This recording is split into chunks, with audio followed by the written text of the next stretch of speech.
You're listening to Up an Octave, a podcast by Sonivia, the podcasting agency that believes that women and non-binary people deserve to take up space in the podcasting industry because our thoughts, voices, and stories matter. Here you'll learn how to make dope podcasts that inspire, educate, convert, and most importantly, make your voice shine. I'm your host, Rue Spence, and I'm here to take podcasting up an octave. Let's get into it.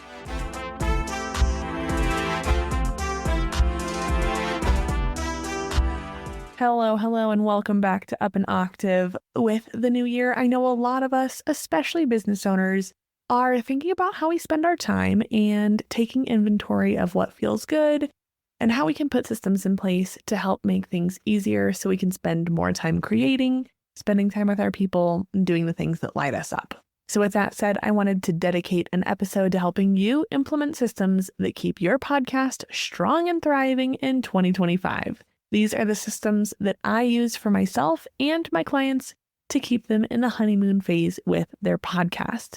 Before we get rocking, take a moment to grab your phone, a notebook, whatever, so that you can take some notes on the things that make sense for your show. And, feel free to leave the things that don't. All right, if you have been hanging out with me for a while, you know about the 3 Ps of podcasting. I talked about it exclusively in episode 10. It's plan, produce, promote. And I always talk about the planning phase being absolutely the most important. The same is true when talking about systems for sustainability. The first system that I use is content calendars. This is the first system that I encourage you use for the planning phase is creating content calendars. Now, I admit that I am 100% a Virgo calendar loving girly. But even if planners and date books don't come naturally to you, creating a content calendar is step number 1 to keeping all of your podcasting ducks in a row. Not only is this going to help you know when you're releasing what, it also helps you prepare to generate that content. Whether it's researching your episodes, sourcing and pitching guests, recording, post-production, show notes, social media, all the things that go into creating your episodes and their assets.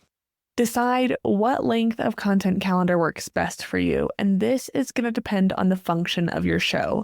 I talked a lot about this in episode 55. If your show works with evergreen topics, you can literally take a day, post up in a coffee shop, and plan out your entire year. But if your podcast depends on current or trending topics, things are going to get a little bit stickier. 3 months worth of content has always been my sweet spot, and my podcast launch clients start with a 12-episode content calendar. The trick is that when you're about halfway through your calendar, it is time to start generating new ideas, even if you're not ready to flesh them out fully yet. By doing this, you give yourself the gift of knowing what lies ahead, and you can start creating your assets before it feels like crunch time. In my experience, the biggest culprit for pod fade is the weight of having to do so many tasks for your podcast all at once, each and every week. Podcasting should not feel like never-ending laundry.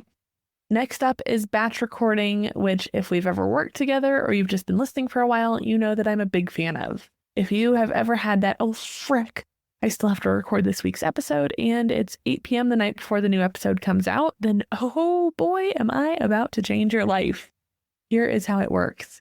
Instead of recording 1 episode at a time, you carve out a chunk of time. Maybe it's an afternoon, maybe it's a full day, maybe it's the middle of the night like me, and you knock out 2, 3, even 4 episodes all at once. You're already setting up your mic, you're in the zone, and with any luck, your kid is asleep. Maybe that's just me. Batching saves you the effort of setting up and tearing down your recording space if you're not in a place to have a permanent setup for it. Batching also helps you get into the mindset of the task you're doing, instead of having to switch gears and pivot to a different element of podcasting. Something else that I want to make sure to mention is the value of batching different elements of your podcast. I was recently talking about batching content and systems in general on Threads, and had so many people who were batching episode by episode, and their minds were blown by the idea of batching step by step. So hopefully that's something that resonates for you too. This is where the content calendar really lays the framework for everything else. When you know what's coming, you can do all of your research and notes for, say, the next month of your show one day, record the episodes the next day, spend the day after that editing, and then the final day can be dedicated to doing your show notes, creating social media posts, whatever else your post-production looks like if you're doing all of those tasks for yourself. Batching gets even easier when you outsource to a podcast professional, and it makes life easier for them too. There is nothing that I love more than when a client sends me a drive folder with 3 episodes in it all at once so that neither of us are rushing. And if batching feels daunting to you, remember that you get to drive here. Do what feels right. Maybe for you, that's recording 2 episodes in one session. Maybe it's recording 6. You know what feels good to you, but batching is so worth it because once you get into the rhythm, it takes so much of the grind out of podcasting and gives you back hours to do the other tasks on your to-do list or to binge Netflix while folding laundry if you're me. This is a very laundry-heavy episode if you can't tell that I just got back from traveling, and it's definitely staring at me. Now I want to talk about one of my favorite tools for podcasters, which is an idea bank. This is your safety net for when you feel like your creative well is like absolutely dry. An idea bank is simply a running list of episode ideas that you can pull from whenever you need to. It doesn't have to be fancy. Mine lives in the Notes app on my phone. But for my first show, I wrote down ideas that just came to me or that I'd looked up on slips of paper, and I kept them in a coffee can so I could just pull them out randomly whenever I needed an idea, and that was so fun.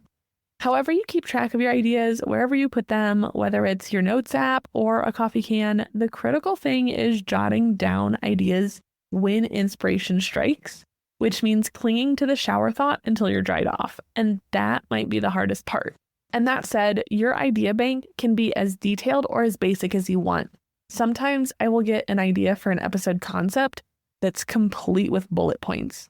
Other times it's just a phrase or a question like, what I wish I knew before starting a podcast, and I can go back later and flesh it out.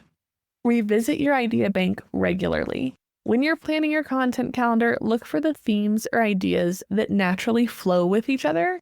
For example, if you've got a bunch of ideas that feel like branches off the same topic, if we're doing a mind map situation, create a mini series around that topic. Your idea bank isn't just about having backups. It gives you a low pressure way to see what is exciting to you and what keeps coming up for you about your niche to help your content stay fresh. Next up, we are talking about outline templates. If you don't have an outlining template for your podcast episodes yet, this is going to change everything about how you see your podcast. This system is the key to making your episodes flow effortlessly, keeping you consistent, and most importantly, saving your sanity. Having an episode template puts an end to the blank cursor syndrome when you sit down to write your recording notes. You already know the flow of your episodes, what you need to make sure to include. All you have to do is drag and drop the topic content in a way that makes sense. You've got a beautiful pre-built roadmap guiding you every step of the way. No more second guessing what comes next. No more rambling off on a tangent about what you had for breakfast because you can't remember what you actually meant to talk about, unless that's your thing, in which case, tangent away, my friend. But I'm going to give you a reusable outline template that you can use to streamline your process for every single episode. And remember that this looks different for every show, so feel free to take what makes sense for your podcast and leave behind what does not. Start with your hook. We talk about hooks so much in the online space, and podcasting is no different. You want that hook in the beginning. This is your opening punch. It's almost like a trailer that grabs attention and makes people think, I can't skip this episode. Maybe it's a bold and big question. Let's say you have a Pilates podcast. You might open up with, what's the one Pilates move you're probably doing wrong? Or you can give a little juicy teaser. Today I'm breaking down my go-to 10-minute routine to strengthen your core. And this allows you to quickly introduce the episode's topic, let your audience know what they're going to get out of it, and why they should be spending their valuable time with you. This is how you stand out in a busy niche. I talk all the time about how oversaturation is a myth, and as long as you are doing something that is only you, something that is unreplicable, that makes you stand out, there is no such thing as oversaturation. Bonus points with the hook are if you can tie in like a personal story or an anecdote to make it feel more intimate. Next up is your main segment. Chunk out your episode into main points. This is where you deliver the meat of your content. And this is where you can really break it down for your show. Maybe you're doing like an ask and answer. Maybe you always have a midsection where it's almost like vloggy style and you're like, oh yeah, this is a thing that happened. Maybe it's banter at the beginning, an ad, and then whatever the topic of the day is. You get to decide what your main segments look like, but remember that this is the entree, if you will, of your episode. And, if you are more of like the funnel type of podcast, and this relates back to your business, or even if you are just like a mindset girly or a wellness podcast, give your audience something that they can do, a tip, a tool, a mindset shift. You're not just here to give your listeners the warm and fuzzies, you are here to move them to action, or at the very least, leave them feeling like they learned something. And then you wrap it up and offer your call to action. Bring it home with a strong conclusion. Recap the key takeaways, drop a killer call to action. Like, okay, if you're the Pilates podcaster again, that's when you invite them to save a spot at your fabulous Tahitian Pilates retreat. And then you end it by reminding them, this is where you can find me, make sure that you are subscribed, all that good stuff. This framework works for solo episodes as well as interviews. For a guest episode, you'll just add time at the top to introduce your guest and, allow them the space to talk about themselves, but the rest of it is going to look really, really, really similar. Once you've got this template in place, you never have to start an episode from scratch again. You're welcome. It's just that easy to make podcasting magic. This outline doesn't just help you record faster. It makes the entire production process smoother. Writing show notes, boom, your outline already has the structure. Creating social media posts, boom, grab the key points from your outline. Outlines aren't just for recording. They are the backbone of your entire workflow. And if you're thinking, Rue, I don't have time to build a template for my show from scratch, babe, I got you. I build templates with my clients to save them hours every single week. And this is something that I offer for like my 1 hour consulting clients, as well as the clients who work with me. So if you're ready to podcast smarter, not harder, we need to talk. All right, now let's talk about editing workflows, because I know that this is the part of podcasting that typically makes people want to throw their laptop out the window. But editing doesn't have to be evil and scary and bad and something you dread doing. When you have a clear system in place, it becomes manageable, maybe even a little fun. Here is my golden rule for editing. Treat it like a checklist. Chunk out the tasks. I know it sounds basic, but it is a game changer.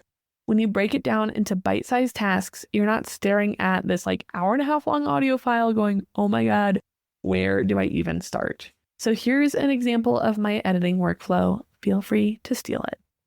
Step 1 is your quality edit. I broke down a lot more about editing way back in episode 4, so I'll keep it short here. But your quality edit is where you clean up the audio, and it stays the same pretty much every time. So this is something that you can literally just check the boxes and you don't even have to have your headphones on. You're just letting your DAW, Audacity, run in the background. This is where you're doing your background noise reduction. This is where you're equalizing to your voice with your profile. This is where you're setting your LUFS. This is where you're closing the noise gate. Like all that good stuff happens in step 1. And just treating the quality of your audio is something that you can so easily just check off. Step 2 is your content edit. And here you'll tighten the conversation. You'll cut out filler words, long pauses, anything that just doesn't serve the episode. This is where you're spending your time under your headphones. This is where you're listening. This is when you're like cutting and super gluing and really making that magic happen. And then finally, step 3 is when you just add your music, transitions, ads, anything that you have to add in after the just straight up audio file. Keep it simple but consistent, and remember that your intro and outro music should feel like your podcast's theme song. I had a whole episode about this, but I'm like really hammering it home right now because I had a friend who is taking over a podcast for an organization that they're a part of, and they're like, can you listen to this and, help me? They're super knowledgeable about podcasting, but just wanted to have some extra ears on it. And they had me listen to it, and it is straight up like the jazzy saxophone 90s, like sexual harassment corporate training music. Also poorly mixed. It's just not good. And so I'm really on that with intro music. Anyway, that's a little tangent. The next system that I want to talk about is hiring a podcast professional. You do not have to do all of this alone. If you are drowning in editing, show notes, or promotion, it is okay to ask for help. Hiring a podcast professional isn't about giving up control. It's about getting your time back. And any podcasting professional worth their salt works with you to make your show feel like you. Their fingerprints should not be on your work, but they should make your show feel elevated and bossed up. When a client hands me their workload, suddenly they're not rushing to meet deadlines. They're not stressing over audio or perfectly worded show notes. They get to focus on what they actually love about podcasting, which is connecting with their audience, creating killer content, and growing their show, while I do the less fun parts. If the idea of handing over some of the heavy lifting makes you feel like you can breathe again, you need to slide into my DMs. I have helped clients go from overwhelmed to overjoyed with their podcasting process, and I want that joy to be yours too. But if DIYing makes sense for your pocket, or if you're just proud to say that you produce your show by yourself, there are still tools that can help make it feel a little bit more effortless. And this is where AI is really your personal assistant. You can train like ChatGPT, for example, to shoulder some of the load of podcasting with transcription, show notes, and aspects of planning and brainstorming. One of my favorite ways to integrate AI into my podcasting workflow is generating transcripts. And transcripts are magic for podcasting. They're not just for accessibility, though that right there is a huge win. They're also major for efficiency. When you transcribe your episode, you've already got most of the text that you're going to need for show notes, blog posts, social media posts, you name it. Instead of having to spend the time listening back through your episode or like keeping your notebook with you while you edit, you have everything laid out word for word. So back to the Pilates example again. Let's say you just recorded an episode about 3 core exercises for beginners. With a quick transcription, you can pull out the key points, what the exercises are, why they matter, tips about form, and boom, you have the foundation for detailed show notes. And you can take that same content and really quickly turn it into an Instagram post or an email blast to your subscribers. This is going to elevate your podcast's assets. When your show notes are clear, engaging, and chock full of keywords, you are helping your podcast get found by new listeners, and you're also just coming across as super profesh. I am going to go way deeper in using AI for podcasting in my course, Podcasting on Autopilot, AI that Works for You, which launches in February. This is not about getting all willy-nilly with the rocket emoji or just throwing tech at the wall and seeing what sticks. In this course, I am giving you systems that actually work for your show that you can customize to be as unique as you. If this sounds like something that you need, make sure that you are signed up for the waitlist. You can find the link in my show notes, and I am super excited to bring this to you because it is going to make stress-free, consistent podcasting in 2025 easy breezy. Now that you've got your batched episodes, you are ready to set it and forget it with pre-scheduled publishing. This tip is a game changer for consistency because life happens. Your kid gets sick, you've got 10 other deadlines, or maybe you're on a freaking vacation, and that's okay because pre-scheduled publishing has your back. Once your episode is ready, fully edited, and has show notes and all of its promotional assets, you schedule it to go live on its release date. Hosting platforms, I'm a Buzzsprout girly, make this ridiculously easy. All you have to do is upload your audio, add your title, show notes, all that good stuff, set the release date, and then you're done. It is like a forehead kiss to future you saying, I got this. This gets even better when you realize that combining pre-scheduled publishing with batch recording and batching out your other tasks allows you to free up weeks or even months at a time for yourself. You can get to the point where you have an entire month's worth of episodes scheduled and ready to go. You can have your Instagram posts scheduled. You can have your blog posts scheduled. Like, getting as far out from under the ball as possible is a gift to yourself. That way you're not scrambling every week and you've got time to focus on your other projects, which is, of course, a huge help if your podcast ties into your business. Let's say that you're hosting a workshop. You can plan a series of episodes to build excitement for it, record and schedule them all ahead of time, and then you spend your actual event week engaging with your audience instead of rushing to finish an episode, make sure it gets out, and working out any kinks. It is a win-win-win. And if you're using AI tools to streamline things like transcription, show notes, this process becomes even smoother. Your content pipeline from planning to publishing gets tighter, more efficient, and way less stressful. This is what I want for you. Before we wrap up, I want to shift gears a little bit and talk about something that doesn't get enough hype in the content creation world, and that is taking breaks and staying passionate about your podcast. If you are running on fumes, your show will start to feel like just another chore. Laundry. And that is not why you started this. I know that. Luckily, there are systems that you can put into place for this part of podcasting too. So first, I want to talk about break management because no one can operate at full speed all the time. Ask me and my failing body how I know that. Podcasting is no different from anything else in your life. Whether you're a business podcaster, a Pilates podcaster like we've been talking about, or you have a true crime show, stepping away occasionally is crucial to your long-term success. But planning breaks does not mean abandoning your audience. It means being intentional about when and how you step back. And one way to do this is by building time off into your batch cycles. If your show is batched and scheduled, you don't have to babysit it. You can use that time to regroup, plan your next content calendar, recharge your creativity, and just exist in the world. Another option, if you find yourself just needing a freaking break sometimes, is to have a break glass episode. And these are evergreen episodes that you have in your back pocket if you ever need them. I learned the importance of emergency reserve episodes a few years ago with my first show when I had to travel, fly across the world when we were living in Germany, when my father-in-law ended up passing. And I found myself recording an episode of that show in my in-laws' guest bathroom because we ended up being gone a lot longer than we thought we were going to be. So break glass episodes give you the freedom to step away at the drop of a hat while still giving your audience value.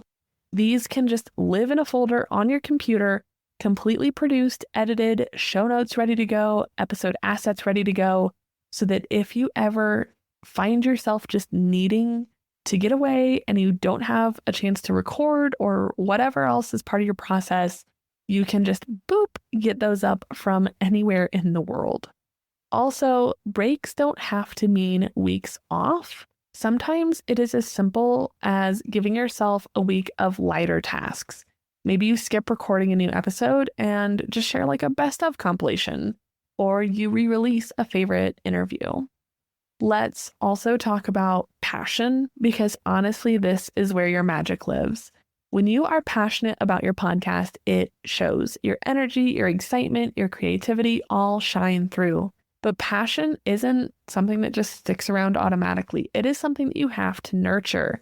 And you can't do that if you are overwhelmed by the tasks of running your podcast. One way that I stay connected to my passion is by regularly checking in and asking myself, what is lighting me up right now? If I feel bored or stuck, I know that it's time to mix things up. And that might mean tackling a new topic I've been curious about, or experimenting with a different format, like shorter episodes or mini series or more guests. But for example, let's say that you're a business coach who has been doing instructional episodes for months, and maybe that's leaving you feeling like you are stuck in a rut. So maybe it's time to get a guest on. Maybe it's a therapist who can talk about mindset, or maybe you even share a personal story about how you used your strategies to transform your life. Passion is not always this like big guiding force. Sometimes you just need like small tweaks that bring new fire to your content. All right, finally, before I let you go, I want to talk about accountability partners and co-hosts. This is a sleeper system, but a really important one. So having someone in your corner, whether that's a co-host, a fellow podcaster, a podcast professional, can make all the difference in staying consistent and staying motivated. Accountability partners can help you brainstorm ideas, celebrate your wins, and give you a push when you're feeling stuck. If you have a co-host, lean into that collaboration. Divide up the workload so that it doesn't feel so heavy. One of you can handle research while the other focuses on social media, or find a delegation that makes sense for your show. And if you are flying solo, think about joining a podcasting community. There's plenty on Discord, Facebook, you name it. Having a group of people who get it can be incredibly helpful. Those communities give you a place to talk about your wins, vent about your challenges, and just brainstorm ideas off of each other. Okay, we have unpacked a whole lot of systems and strategies to make podcasting sustainable, streamlined, and dreamy. Like I mentioned earlier, my course on using AI for your podcast is launching in February. It'll help you double down on what you learned in this episode to work smarter, not harder, with tools that can transform how you approach your podcast. I am talking transcription and show notes practically done for you, brainstorming tools at your fingertips, and workflows that cut hours off your production time. If you've ever wished that podcasting felt lighter or just more manageable, this course is made for you because I love you. The waitlist is open now, so just head to the link in the show notes to save your spot. And finally, I want to hear from you. What system from today's episode are you excited to implement for your own workflow? Slide into my DMs or tag me on Instagram or Threads at Sonivia Studios. I love hearing what's clicking for you, and of course, I am here in your corner cheering you on every step of the way. Thank you so much for tuning in. Please share this with a podcaster who deserves to have producing their show feel a little easier. Thanks for helping me take podcasting up an octave.